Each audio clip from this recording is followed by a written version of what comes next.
ಆಷಾಢ ಮಾಸದೊಳಗೆ ಮತ್ತು ಕಾರ್ತೀಕ ಮಾಸದೊಳಗೆ ನಡೆಯುವಂತಹ ವಿಶೇಷವಾದಂತಹ ಏಕಾದಶಿ ಉತ್ಸವಗಳು ಪಂಢರಾಪುರದೊಳಗೆ ಭಾರತ ದೇಶದ ತುಂಬ ಇರುವಂತಹ ಸಂತರು ಲಕ್ಷೋಪಲಕ್ಷ ತಂಡವಾಗಿ ಪಾದಯಾತ್ರೆ ಮುಖಾಂತರ ದಿಂಡಿ ಹೋಗೋದು ನೋಡ್ರಿ. ಪಂಢರಾಪುರಕ್ಕೆ ಮುಖ್ಯವಾಗಿರುವುದು ಒಂದು ಜ್ಞಾನದೇವರ ದಿಂಡಿ, ಇನ್ನೊಂದು ತುಕಾರಾಮರ ದಿಂಡಿ. ದೇಹು ಮತ್ತು ಆಳಂದಿಯಿಂದ ಬರ್ತಾವೆ. 15 ಲಕ್ಷ ಜನ ಆ ಎರಡೂ ದಿಂಡಿ ಒಳಗಿರ್ತಾವ ಅಂತ ಹೇಳ್ತಾರೆ. ಸಾಕ್ಷಾತ್ ಸ್ವರ್ಗಲೋಕ ವೈಕುಂಠ ನಿರ್ಮಾಣ ಆಗಿಬಿಡ್ತೈತಿ ಆ ದಿಂಡಿಗಳೊಳಗೆ. ಅಂತಹ ಪವಿತ್ರವಾದಂತಹ ಪಾದ ಸೇವೆಯನ್ನು ನಡ್ಕೋತ ಮಾಡುವಂತಹ ಪದ್ಧತಿ ದಕ್ಷಿಣ ಕನ್ನಡ ಪ್ರಾಂತದಿಂದ ಇಬ್ಬರು ಮಹಾನ್ ಸಂತರು ಆಷಾಢ ಮಾಸದ ಏಕಾದಶಿಗೆ ಹೋಗಿ ಉತ್ಸವವನ್ನು ಮುಗಿಸ್ಕೊಂಡ ಹೊಳ್ಳಿ ತಮ್ಮ ಊರಿಗೆ ಹೋಗುವಾಗ ಅವರು ಹುಬ್ಬಳ್ಳಿ ಒಳಗೆ ಬರ್ತಾರೆ. ಹುಬ್ಬಳ್ಳಿಗೆ ಬಂದಾಗ ಅಲ್ಲಿದ್ದಂತಹ ಬ್ರಾಹ್ಮಣ ವರ್ಣದವರು, ಅವರು ಇಬ್ಬರು ಬ್ರಾಹ್ಮಣರನ್ನ ಇದ್ದರು, ಅವರನ್ನು ಬಹಳ ಪ್ರೀತಿಯಿಂದ ಬರಮಾಡಿಕೊಂಡು ಅವರಿಗೆ ವಿಶೇಷವಾದಂಥ ಸನ್ಮಾನಾದಿಗಳನ್ನು ಮಾಡ್ತಾರೆ. ಇಂತಹ ಒಂದು ಶ್ರೇಷ್ಠವಾದಂಥ ಯಾತ್ರೆಯನ್ನು ಮಾಡಿ ಬಂದಿರುವಂಥ ಈ ಶ್ರೇಷ್ಠ ಸಂತರುಗಳಿಗೆ ವಿಶೇಷವಾದಂಥ ಒಂದು ಆರಾಧನೆಯನ್ನು ಮಾಡಬೇಕಂಥೇಳಿ ಅಲ್ಲಿ ಹುಬ್ಬಳ್ಳಿ ಒಳಗಿರುವಂಥ ಬ್ರಾಹ್ಮಣ ಸಮುದಾಯದ ರಾಮರಾಯ ಅನ್ನುವಂಥ ಒಬ್ಬ ಪುಣ್ಯಾತ್ಮ ಒಂದು ಕಾರ್ಯಕ್ರಮವನ್ನು ಏರ್ಪಾಡು ಮಾಡ್ತಾನೆ. ಬ್ರಾಹ್ಮಣ ಸಮುದಾಯದವರಿಗೆಲ್ಲರಿಗೂ ಸಹಿತ ಊಟಕ್ಕೆ ಆಮಂತ್ರಣವನ್ನು ಕೊಡ್ತಾನೆ.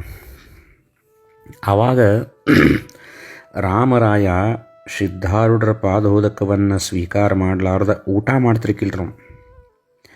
ಸಿದ್ಧಾರೂಢರ ಮೇಲೆ ಅಷ್ಟು ಪ್ರೀತಿ, ಭಕ್ತಿನೂ ಅಷ್ಟ.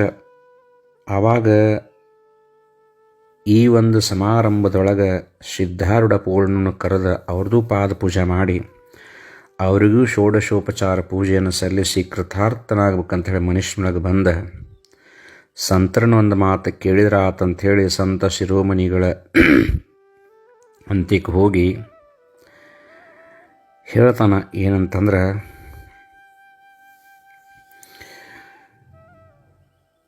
ಸಂತ ಶಿರೋಮಣಿಗಳಾದಂತಹ ಸಿದ್ಧಾರೂಢರಿಗೆ ಈ ಸಮಾರಾಧನೆಗೆ ಪೂಜೆಯನ್ನು ಮಾಡಬೇಕಂತೇಳಿ ತಿಳ್ಕೊಂಡು ಅವ್ರ ಅಂತ್ಯಕ್ಕೆ ಬಂದು ಹೇಳ್ತಾನೆ, ಮಹನೀಯರೇ, ನಮ್ಮೂರೊಳಗೆ ಬ್ರಹ್ಮನಿಷ್ಠರಾಗಿಯೂ ಸಜ್ಜನರಾಗಿಯೂ ಇರುವ ಸಿದ್ಧಾರೂಢರೆಂಬರು ಇರ್ತಾರೆ. ಅವರನ್ನು ನಾಳೆ ಈ ಒಂದು ಸಮಾರಾಧನೆಗೆ ಕರಿಬೇಕು ಅಂಥೇಳಿ ನನಗೆ ಮನಸ್ಸು ಆಗ್ಯದ ಅಂತ ಆ ಸಂತರಿಗೆ ಹೇಳ್ತಾರೆ. ಆ ರಾಮರಾಯ ಹೇಳ್ತಾನೆ. ಆವಾಗ ಸಂತರು ಹೇಳ್ತಾರೆ, ನಾವು ಸಿದ್ಧಾರೂಢರನ್ನು ಬಲ್ಲೆವು. ಆತನು ಬ್ರಹ್ಮನಿಷ್ಠನಿರಬಹುದು, ಆದರೆ ಆತನ ಪಂಕ್ತಿಗೆ ಕುಳಿತು ನಾವು ಉಣ್ಣಲಾರೆವು. ಯಾಕಂದ್ರೆ ಆತನು ಜಾತ್ಯಶೂದ್ರನಿರುವನು. ಆತನ ಪಂಕ್ತಿಯಲ್ಲಿ ಕುಳಿತು ಬ್ರಾಹ್ಮಣರು ಹೇಗೆ ಉಣ್ಣಬೇಕು? ಆತನಿಗೆ ಬೇರೆ ಪಂಕ್ತಿಯನ್ನು ಕೊಟ್ಟರೆ ಅನಾಧಾರ ಮಾಡದಂತೆ ಆಗುವುದು. ಆದ್ದರಿಂದ ನಿನ್ನ ಈ ವಿಚಾರವನ್ನು ನಮ್ಮ ಮುಂದೆ ಹೇಳಬೇಡ, ನಮ್ಮ ಮನಸ್ಸಿಗೆ ಬರೋದಿಲ್ಲ ಅಂತ ಹೇಳಿಬಿಟ್ರು.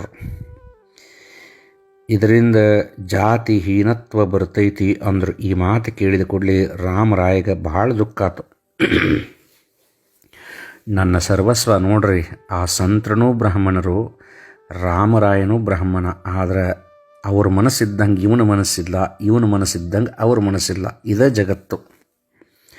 ರಾಮರಾಯ ದುಃಖ ಪಟ್ಕೊಳಕತ್ತ.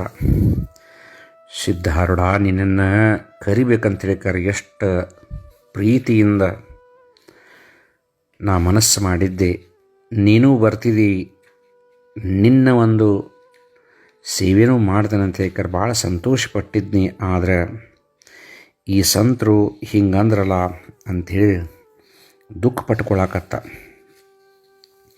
ಅವ್ರು ನೆನೆಸ್ಕೋತನ ಮಕ್ಕೊಂಡ.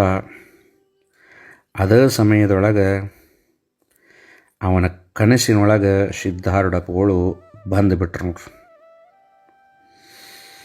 ಅಲ್ಲಿ ಬಂದು ಏನಂತಾರಂತಂದ್ರೆ ಆ ಕನಿಷ್ನೊಳಗನ ಸಿದ್ಧಾರೂಢರನ್ನು ನೋಡಿ ಭಾಳ ಸಂತೋಷಪಟ್ಟು ಸಿದ್ಧಾರೂಢರ ಪಾದಕ್ಕೆ ನಮಸ್ಕಾರ ಮಾಡ್ತಾನೆ. ಮಾಡಿ ಸಿದ್ಧಾರೂಢರಿಗೆ ಹೇಳ್ತಾನೆ ಏನಂತಂದ್ರೆ, ಯಪ್ಪ ನಿಮ್ಮನ್ನು ಕರಿಬೇಕಂತೇಳಿ ಮಾಡಿದ್ನಿ, ಇವತ್ತು ನಿಮ್ಮನ್ನು ಕರೀದ ಹಂಗೆ ನಮಗವರು ಸಂತರ ಆದೇಶವನ್ನು ಮಾಡಿದರು, ಈಗ ಈ ಸಂಕಟದಿಂದ ನೀನೇ ಪಾರು ಮಾಡಬೇಕು ಅಂಥೇಳಿ ಸಿದ್ಧಾರೂಢರನ್ನು ಭಾಳ ಪರಿಪರಿಯಾಗಿ ಬೇಡ್ತಾನೆ. ಆವಾಗ ಸಿದ್ಧಾರೂಢಪ್ಪಗಳು ಏನು ಮಾಡ್ತಾರಂತಂದ್ರೆ, ಹೆದರ್ಬೇಡಪ್ಪ, ನಿನಗೆ ಆಶೀರ್ವಾದ ಮಾಡಬೇಕಂತ ನಾ ಬಂದೀನಿ, ನೀನು ಚಿಂತೆ ಮಾಡೋಕ್ಕೆ ಹೋಗಬೇಡ, ಬೇಗನೆ ಏಳು ಪೂಜಾ ಮಾಡು. ಆಗ ರಾಮರಾಯ ಸ್ವಪ್ನದೊಳಗನ ಆಸನವನ್ನು ಹಾಕಿದ ಸಿದ್ಧಾರೂಢರಿಗೆ ಕನಿಷ್ನ್ಯಾಗನ ಸಿದ್ಧಾರೂಢರಿಗೆ ಅಂದು ಷೋಡಶೋಪಚಾರ ಪೂಜಾ ಮಾಡಿದ. ಆಮೇಲೆ ನಿನ್ನ ಮನೋರಥ ಪೂರ್ಣ ಆಗಲಿಪ್ಪ ಅಂಥೇಳಿ ಪೂಜಾ ಮುಗಿದ ಕೂಡಲೇ ಸಿದ್ಧಾರೂಢರು ಕನಿಷ್ಠನೊಳಗೆ ಒಂದು ಆಶೀರ್ವಾದ ಕಾಯಿ ಕೊಟ್ಟುಬಿಟ್ರು. ಈ ಪ್ರಸಾದವನ್ನು ತೆಗೆದುಕೋ, ನಿನ್ನ ಇಚ್ಛಾ ನಾಳಿನ ದಿವಸ ನಿಶ್ಚಯವಾಗಿ ಪೂರ್ಣ ಕಥೆ ಅಂದುಬಿಟ್ರು. ರಾಮರಾಯಿಗೆ ಪಟ್ನ ಎಚ್ಚರಾತು. ಎಚ್ಚರಾಗಿ ನೋಡ್ತಾನೆ, ಸ್ವಪ್ನದೊಳಗೆ ಸಿದ್ಧಾರೂಢಪ್ಪಗಳು ಆಶೀರ್ವಾದ ಮಾಡಿಕೊಟ್ಟಂಥ ಕಾಯಿ ಅವನ ಹಂತೆಕಣ ಐತಿ. ಅದನ್ನು ನೋಡಿ ಜಗತ್ರಯದಲ್ಲಿ ನಾನೂ ಧನ್ಯ ಅಂತಂದ.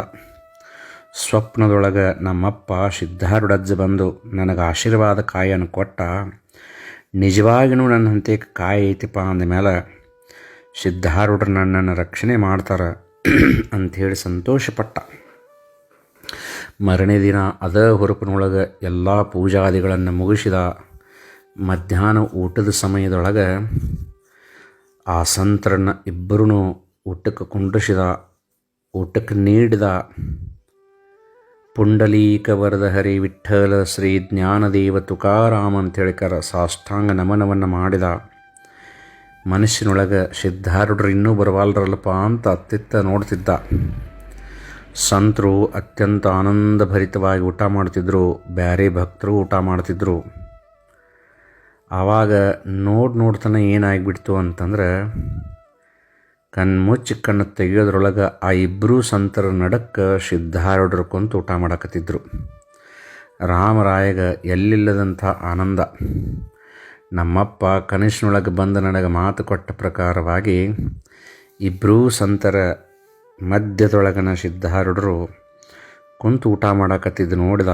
ಸಂತರು ಊಟ ಮಾಡ್ಕೊತ ಒಬ್ರಿಗೊಬ್ಬರು ಮಾತಾಡಕ್ಕೆ ಹೊಳ್ತಾರ, ನಡಕ್ಕೆ ಸಿದ್ಧಾರೂಢರು ಕುಂತು ಊಟ ಮಾಡಕತ್ತಾರ. ಸಂತರಿಗೆ ದಿಗ್ಭ್ರಾಂತಿ, ಇವ್ರು ಯಾರೋ ಮಹಾತ್ಮರಂಗ ಕಾಣಕತ್ತಾರ, ನಾವು ಊಟ ಮಾಡುವಾಗ ಇಲ್ಲಿ ಯಾರೂ ಇದ್ದಿದ್ದಿಲ್ಲ, ಆದರೆ ಇವರು ಹೆಂಗೆ ಇಲ್ಲಿ ಬಂದರು ಅಂಥೇಳಿ ಕೇಳಿದ ಕೂಡಲೇ ಅವರಿಬ್ಬರು ನೋಡೋದನ್ನು ನೋಡಿ ರಾಮರಾಯ ಹೇಳ್ತಾನೆ, ಇವರ ನಮ್ಮ ಸದ್ಗುರುಗಳಾದಂಥ ಹುಬ್ಬಳ್ಳಿ ಸಿದ್ಧಾರೂಢರು ಅಂದ್ಬಿಟ್ಟ. ಆವಾಗ ಸಂತರು ಹೇಳ್ತಾರೆ, ನಾವು ಬುದ್ಧಿಮಾಂದರಾಗಿ ಸದ್ಗುರು ಮಹಿಮೆಯನ್ನು ತಿಳಿಲಿಲ್ಲ, ಇವರು ಸಾಕ್ಷಾತ್ ಈಶ್ವರರಿದ್ದಾರಂತ ಹೇಳಿಕಾರ. ಇಬ್ಬರೂ ಸಂತರು ಸಿದ್ಧಾರೂಢರಿಗೆ ಸಾಷ್ಟಾಂಗ ನಮಸ್ಕಾರವನ್ನು ಮಾಡಿ ಸ್ವತಃ ಆನಂದದಿಂದ ಅವರು ಊಟ ಮಾಡಿದರು. ನಾವು ಧನ್ಯರಾದ್ವಿ. ರಾಮರಾಯ, ನಿನ್ನ ಒಂದು ಪುಣ್ಯದ ಬಲವಾಗಿ ನಾವು ಇವತ್ತು ಕೃತಾರ್ಥರಾದ್ವಿ. ನಮ್ಮೊಳಗಿದ್ದಂಥ ಭೇದ ಭಾವನು ಸಿದ್ಧಾರೂಢರು ಕಳೆದ್ರಪ್ಪ ಅಂತ ಹೇಳಿಕಾರ ಭಾಳ ಸಂತೋಷಪಟ್ಟರು. ಎಲ್ಲ ಬ್ರಾಹ್ಮಣರನ್ನು ಕುರಿತು ಸಿದ್ಧಾರೂಢರು ಹೇಳ್ತಾರೆ ಏನಂತಂದ್ರೆ, ಇಲ್ಲಿ ಬಂದು ಊಟಕ್ಕೆ ಕುಳಿತಿದ್ದನ್ನು ನೀವು ಎಲ್ಲರೂ ನೋಡುತ್ತಿದ್ದೀರಿ. ರಾಮರಾಯನು ಧನ್ಯನು, ಆತನ ಭಕ್ತಿಗೆ ಅವರು ಮೆಚ್ಚಿದರು. ಅಂದಿನಿಂದ ನಮಗಾದರೂ ಸಿದ್ಧರ ಚರಣಗಳು ಲಭಿಸಿದು ಅಂತ ಹೇಳಿಕಾರ ಆ ಇಬ್ಬರು ಸಂತರು ಬ್ರಾಹ್ಮಣ ಸಮುದಾಯಕ್ಕನ ಹೇಳಿದರು. ಆವಾಗ ನಾಮ ಧನ್ಯರು ಅಂತ ಹೇಳಿಕಾರ ಸದ್ಗುರು ಸಿದ್ಧಾರೂಢ ಸ್ವಾಮಿ ಮಹಾರಾಜ್ ಕಿ ಜೈ ಅಂತ ಹೇಳಿಕಾರ ಅಂದರು. ಸಿದ್ಧಾರೂಢರು ನೋಡ್ರು ಏನು ಮಾಡಿದ್ರಂತಂದ್ರೆ, ಸಿದ್ಧಾರೂಢರ ಮಠದೊಳಗೆ ಶಯನ ಮಂದಿರೊಳಗೆ ಮಲ್ಕೊಂಡಿದ್ರು. ಆದರೆ ರಾಮರಾಯನ ಮನೆಯೊಳಗೆ ಸಂತರ ಮಧ್ಯದೊಳಗೆ ಕುಂತು ಊಟ ಮಾಡಾಕತ್ತಿದ್ರು. ಆವಾಗ ಎಲ್ಲರೂ ಸಂತೋಷಪಟ್ಟು ಹೇಳ್ತಾರೆ, ರಾಮರಾಯನೇ ನಿನ್ನ ಶುದ್ಧ ಭಾವವೇ ಸದ್ಗುರು ರೂಪವಾಗಿ ಅಂಥೇಳಿ ಎಲ್ಲರೂ ಸಹಿತ ಆನಂದ ಪಡ್ತಾರೆ.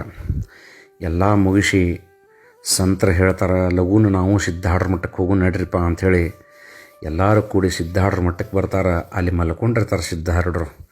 ರಾಮರಾಯ ಕಣ್ಣೀರು ಸುರಿಸ್ಕೊಂತ ಹೇಳ್ತಾನೆ ಸಿದ್ಧಾರೂಢರಿಗೆ, ಯಪ್ಪ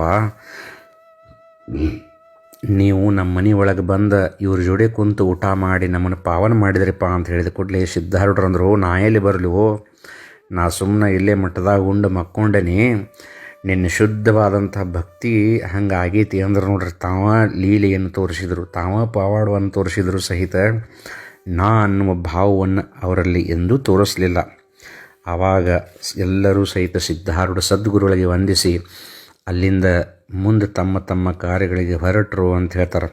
ಇಲ್ಲಿಗೆ ಈ ಒಂದು ಅಧ್ಯಾಯವನ್ನು ಮುಗಿಸ್ತಾರೆ. ಮುಂದೆ ಕಥೆಯ ಲಕ್ಷಾರ್ಥವನ್ನು ಹೇಳ್ತಾರೆ. ಸದ್ಗುರುನಾಥನೇ ಪ್ರತ್ಯಗಾತ್ಮನೋ, ಆತನ ಭಕ್ತನಾದ ರಾಮರಾಯನೆಂಬ ಜೀವನು ನಿತ್ಯ ಆನಂದವೆಂಬ ತೀರ್ಥವನ್ನು ಸೇವಿಸುತ್ತಿದ್ದನು. ಜ್ಞಾನೇಂದ್ರಿಯ ಮತ್ತು ಕರ್ಮೇಂದ್ರಿಯ ಇವುಗಳ ಅಭಿಮಾನಗಳೇ ಇಬ್ಬರು ಸಂತರು. ವಿಷಯ ವೃತ್ತಿಗಳೇ ಇತರ ಬ್ರಾಹ್ಮಣರು. ವಿಷಯ ಸೇವನೆ ಎಂಬ ಭೋಜನಕ್ಕೆ ಆಮಂತ್ರಿಸಲ್ಪಟ್ಟಿದ್ದರು. ಜೀವನು ಇಂದ್ರಿಯಾಭಿಮಾನಗಳಿಗನ್ನುತ್ತಾನೆ. ಈ ನಮ್ಮ ಸಮಾರಾಧನೆಗೆ ಪ್ರತ್ಯಗಾತ್ಮನನ್ನು ಕರೆಸಬೇಕು. ಅದಕ್ಕೆ ಅವರು ಅಂದರು, ಆತನು ನಮಗೆ ವಿಜಾತಿಯನು ಇರುತ್ತಾನೆ, ಅವನ ಸಂಘದಿಂದ ನಾವು ಭ್ರಷ್ಟರಾಗುವೆವು.